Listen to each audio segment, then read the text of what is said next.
과거의 얘기도 또 꺼내들고 한 것 같은데 이해찬 대표 얘기 한번 더 해주시죠. 네, 민주당으로서는 과거에 좀 아픈 기억을 이번 기회에 좀 재소환하는 그런 모습입니다. 이해찬 대표 검찰을 강력 비판하고 있는데 검찰에서 수사 내용을 좀 언론에 흘린 것 아니냐, 언론에 보도되는 내용에 대해서 강한 비난을 쏟아내고 있습니다. 10년 전에 노무현 전 대통령과 관련됐던 이 얘기를 꺼내 들었습니다. 직접 들어보시죠. 스스로 사퇴하기를 바라는 압력이라고 생각이 듭니다. 그렇지 않고서는 이렇게 법무부나 청와대나 그런데 전혀 모르게 언론만 알게끔 하고서 전격적으로 서로는 한 군데를 했다고 하는 것은 거대한 작전을 전개했다고 해도 과언이 아닙니다. 노무현 대통령 때는 있지도 않는 논두렁 시계를 가지고 얼마나 모욕을 주고 결국은 서거하시게끔 만들었습니까? 네, 지금 어제 감정이 격해서 얘기할 수도 있는데 조금 걸리는 부분이 있습니다. 법무부와 청와대 있는데 전혀 모르게 압수수색을 했다. 지금 검찰의 독립성 강조하고 있는 현 정부에서 그렇다면 이거 청와대, 법무부 그리고 민주당에까지 얘기를 해야 됐었는 하는 건지 그 부분에 대한 또 의문이 또 있는 거죠. 저는 이제 개인적으로는 그 부분은 아니고요. 네. 아까도 제가 말씀드렸듯이 공직 후보가 정해지기 전에 민정수석실과 인사수석실이 절차상으로 다 이 사람의 위법적 문제라든가 이 문제에 대해서 경찰과 검찰의 내용들을 다 받아서 판단을 하는 거예요. 그렇다면 저는 이 과정에서 야당이 문제 제기하는 고발 사건을 검찰이 그냥 득달같이 바로 압수수색을 해야 되느냐. 그냥 그렇지 않다고 보는 건 이건 대통령이 갖고 있는 인사권에 대한 중대한 침해라고 저는 보는 거예요, 개인적으로는. 이건 저는 이 여당인 입장에서가 아니라 야당도 나중에 어찌든 집권을 하게 될 거지 않습니까? 그러면 매번 공직 후보를 하고 야당은 어찌됐든 부정적인 방향에서 이걸 검토할 거지 않습니까? 저 사람 좀 문제가 있다라는 식으로. 그러니까 한 번이라도 쉽게 통과해 주신 적 있습니까? 야당은 항상 문제가 있다고 얘기하는데 그럼 야당이 고발하면 검찰이 바로 청문 전에 그냥 무조건 하는 겁니까? 그게 아니라 국회라는 절차가 있지 않습니까? 예를 들면 행정 권력이 국회 권력에 던진 거예요. 그럼 국회의 시간이 지난 다음에 그 다음에 행정의 시간이 돌아가야 되는데 지금 국회의 시간이 돌아가고 있는데 행정의 시간이 끼어든 거예요. 지금. 근데 그게 과연 예를 들면 그 민정이나 예를 들면 이런 큰 흐름에서 같이 가고 있는 거냐? 그렇지 않은 거거든요. 지금 독자적인 행동이에요. 이건 저는 민주주의를 굉장히 침해할 수도 있다라고 저는 보는 거예요, 개인적으로. 아니, 그러니까 이건 이 사건이 굉장히 독특하지 않습니까? 언제 이런 일이 있었습니까? 김현상 부원장님의 논리를 그대로 받아들이면 저런 원칙도 없고 근본도 없는 검찰총장을 도대체 누가 임명했습니까? 그렇게 얘기하면 토론이 안 되죠. 저는 농담으로 한 얘기인데 네. 저는 그러니까 지금 검찰 개혁이 무엇인지에 대해 조국 후보자가 이제 청문회에서 설명하겠지만은 검찰 개혁이 무엇을 말하는 건지에 대해 가지고 지금 민주당이 스스로 스텝을 꼬아버린 게 검찰이 한 일에 대해 가지고 이래저래 개입하는 모습을 자꾸 보이려고 하는 거죠. 저는 그렇기 때문에 이 모순적인 상황, 조국을 지키려다 보니까 검찰에다가 이런저런 군소리 해야 되는 상황 자체가 이미 꼬였다. 어떤 게 옳은 건 잘 모르겠습니다. 이런 상황이 있을 때 검찰에 개입해야 되는 건지 아니면은 자기 일 하게 놔둬야 되는 건지. 이철호 의원님, 예. 이철호 의원님이 굉장히 합리적이라서 제가 말씀드리는데요. 예. 어떤 세력도 어떤 집권을 할 가능성이 있는 거예요. 예. 그래서 저는 이런 과정에서 저는 야당도 오히려 검찰에게 야, 이건 지금 국회가 우리 권한을 행사하고 있는 시간이야. 너 개입하지 마. 어디서 배웠어? 이런 식으로 좀 준엄하게 꼬집어야 돼요. 나한테 유리하다 그래서 야 잘했다. 확실히 이런 모습은 별로 좋지 않다고 보는 거예요. 결국 이게 우리 민주적 절차나 대한민국 발전을 위해서는 별로 좋지 않다. 개인적으로. 네, 말씀하신 것처럼 검찰의 수사 여부는 없고 민주당이 반응을 하고 있는데 말씀하신 것처럼 임명권자에 대한 임명권의 침해다라고 보셨겠지만 또 검찰총장 역시 대통령이 또 임명한 부분이지 않습니까? 그래서 이 관련해서 지금까지 어떻게 정부 여당이 얘기해왔는지 이야기 먼저 들어보시겠습니다. 우리 이제 윤 총장님은 이 권력형 비리에 대해서 정말 권력에 휘둘리지 않고 또 권력의 눈치도 보지 않고 사람에 충성하지 않는 그런 자세로 살아있는 권력에 대해서도 똑같은 자세가 돼야 한다고 생각하기 때문입니다. 우리 청와대든 또는 정부든 또는 집권 여당이든 공정한 그런 자세로 이렇게 임해 주시기를 바라고요. 소신 있는 수사로 좌천당하기도 했었지만 강직함과 투철한 사명감으로 묵묵히 검사의 본분을 잃지 않았다고 생각합니다. 권력의 눈치를 보지 않을 것이고 검찰의 중립성, 독립성을 확고하게 강화하는 데 기여할 것이라고 확신합니다. 네, 이랬던 정부 여당인데 지금은 이틀 만에 지금 최근 일어서 적폐 검찰이다라고 얘기할 만큼 좀 얘기가 나오고 있어요. 뭐 그런데 이러한 민주당의 비판에도 불구하고 검찰 이틀 만에 오늘 다시 오고돈 부산시장 집무실을 전격적으로 압수수색을 했습니다. 그렇죠, 김민지 기자? 네, 그렇습니다. 사실 부산시청에 대한 압수수색은 지난번에도 한 차례 했었는데 오늘 두 번째 찾아가서 이번에는 오거돈 시장의 집무실을 압수수색을 했습니다.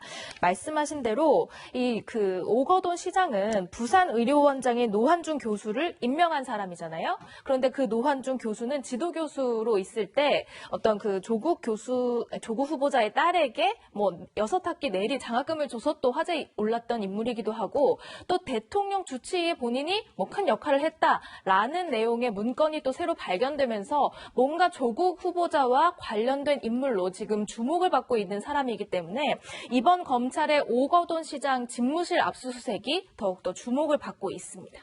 네.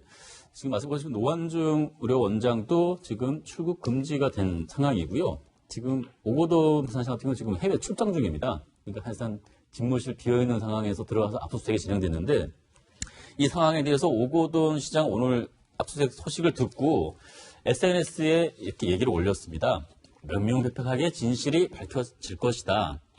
자, 의료원장 원장은 정해진 절차에 따라서 공정하게 임명이 됐다. 근거 없는 추측과 억측, 누구에게도 도움이 되지 않을 것이다. 라고 얘기를 했습니다. 그럼에도 불구하고 지금 검찰, 지금 1차 압수수색에서 확보된 자료를 근거로 지금 오거돈 부산시장 집무실까지 압수수색을 했어요. 그렇다면 뭔가 조금 좁혀지고 있는 거 아니냐? 또 합리적인 추론도 가능할 것 같은데 어떻게 보십니까? 저게 이제 그 하나하나가 고리가 다 연결이 돼 있거든요. 노환중 부산의료원장 같은 경우에는 조국 후보자 딸에게 장학금 1,200만 원을 유급당한 딸에게 줬단 말이죠. 그러면서 유급 장학금처럼 줘버렸어요. 그리고 그 노환중 원장이 자기 압수된 PC에는 대통령 주치 임명하는데 이력을 담당했다. 이렇게 얘기를 했습니다. 대통령 주치는 지근거리에 있는 사람이 있어야 되는 게 상식입니다. 그래서 과거에는 서울에 거주하는 의사가 임명됐는데 이번에 부산의대 교수가 임명이 됐거든요. 그러고 이제 그런 사람을 또 오거돈 부산시장은 의료원장으로 임명을 했단 말이죠. 그런 고리에 대한 증거인멸의 소지가 임박한 거에 대해서 검찰이 이제 수사를 한 거죠. 또 검찰의 수사는 저는 이렇게 봅니다. 첫 번째는 검찰 개혁에 대한 반감의 시각을 갖고 있는 게 민주당이고 어떻게 보면 국민의 눈으로 보면 저렇게 비리가 많고 의혹이 많은 사람을 법무장관으로 검찰 지휘권을 가진 법무장관을 임명해야 되겠냐 하는 검찰 사회의 또 반감 그리고 아까 문재인 대통령이 말씀하셨습니다만 살아있는 권력에도 엄정하게 수사를 하라 이걸 보여준 겁니다. 저는 이 지금의 검찰이 수사를 엄정하게 하지 않으면 또다시 특검 사태로 가기 때문에 검찰의 자존심을 걸고 제대로 수사하지 않을까 저는 이렇게 기대하고 있습니다. 이런 게 노환중 그 의료원장의 이메일이 이제 사실관계인지는 잘 모르겠어요. 왜냐하면 이거 자체가 지금 어쨌든 압수수색 과정에서 나왔다고 하는 그러니까 일종의 피의 사실 공표하고 비슷한 거거든요. 근데 이 부분에 대해서 이제 사실인지를 단정짓고 말하지 않더라도 이 문제가 되려면 예를 들면 저는 그렇다고 봐요. 대통령의 주치의를 임명하는데 전국적으로 굉장히 어떻게 했든 이름 있는 교수나 이 분야의 사람들의 의견을 넓게 청취하는 건 맞는 거 아닙니까? 독단적으로 할 수 없는 거잖아요. 의료 분야에서 굉장히 의미가 있는 사람들을 이렇게 청취를 하는 거예요. 근데 노환중 지금 의료원장이 상당한 어떤 의료인 사이에서는 상당한 수준에 올라 있는 분이잖아요. 그 당시에 그 부산의 양산병원의 병원장이었기 때문에 그렇다면 그 부분이 저 내용만 가지고 과연 이 부분이 이 사람이 강대환 지금 대통령 주치의를 임명하는 데 있어서 어떤 그런 강대환 씨가 뭐 예를 들면 노환중 씨한테 의료원장한테 돈을 주면서 나 너 할 수 있게 좀 해줘. 그러니까 이런 무슨 관계가 있냐라는 거죠. 여러 가지 증명할 게 많은데 이 내용만 가지고 마치 무슨 조국 후보가 문제가 있는 것처럼 얘기하는 겁니다. 여기에 또 조국 후보는 어떤 역할을 하는 거예요? 그러면 그냥 알고 있기 때문에 그런 거예요? 그렇지 않지 않습니까? 그리고 예를 들면 조국 후보자의 딸이 받았다고 하는 장학금조차도 어찌됐든 노한중 의료원장이 본인이 만들었고 본인이 대상자를 선정하고 그리고 지금 가짜뉴스로 밝혀진 게 그 당시에 장학금 선정 기준을 2015년에 바꿨다고 그러는데 2013년에 이미 바꿨다는 거 아닙니까? 이런 것들이 다시 이야기되고 있는 상황에서 저는 이 추측만 가지고 조국 후보의 개연성, 조국 후보의 개입 그리고 대가성 이런 부분을 이야기하면서 마치 무슨 문제가 있었던 것처럼 얘기하는 것 자체가 가짜뉴스라는 거죠. 근데 저는 그런데 우리가 이게 대통령 주치 선정이라는 것이 무슨 의미가 있느냐를 보시겠지만은 주치는 굉장히 특수한 자리인 게 주기적으로 대통령을 만날 수 있는 몇 안 되는 자리입니다. 나머지는 개선을 통해서 보고를 해야 되고 만날지 의사 판단의 그 과정이 있어야 되는데 주치의는 건강을 체크하기 위해서는 주기적으로 만나야 되거든요. 그렇다면은 이 노한중 교수라는 분이 일반적으로 뭐 청와대와의 거리 관계 때문에 서울대나 연대 교수가 보임되는 것이 일반적이라서 다른 사람은 관심을 잘 안 가져요. 다른 곳에 있는 교수들 같은 경우에는. 그런데 이분이 상당한 관심을 가지고 들어봤다는 것 자체가 왜 대통령에게 주기적인 접근권이 있는 분한테 관심이 많았을까? 이거 자체로는 약간 의구심이 들고요. 그 조국 교수의 딸에 대해 가지고 몰랐다고 말할 수는 없을 것이고, 왜냐면 나중에 이야기를 했다는 얘기가 있으니까. 저는 분명히 2016년이라 그러면은 많은 사람들이 집권 전인데 무슨 문제냐 이렇게 이야기하는데 조국 교수는 그 당시에 저도 그때 총선 나갔지만은 부산 출마설이 돌았던 인사이고 무엇보다도 진보 집권 플랜이라는 책을 쓴 이후로는 진보 진영에 상당한 어쨌든 지분을 가지고 있는 인사로 평가되었기 때문에 그분과 친해지고 싶었다는 의도가 있었다는 것은 저는 충분히 합리적인 의심이라 봅니다. 네.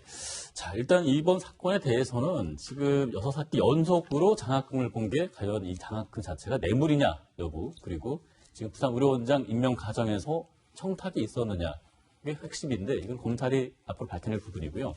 말씀하신 검찰의 이 수사의 의도가 뭐냐라고 많은 사람이 묻고 있지만 검찰의 칼날에는 눈이 없습니다. 없기를 또 바라고요. 이렇게 또 지켜봐야 될 것 같습니다.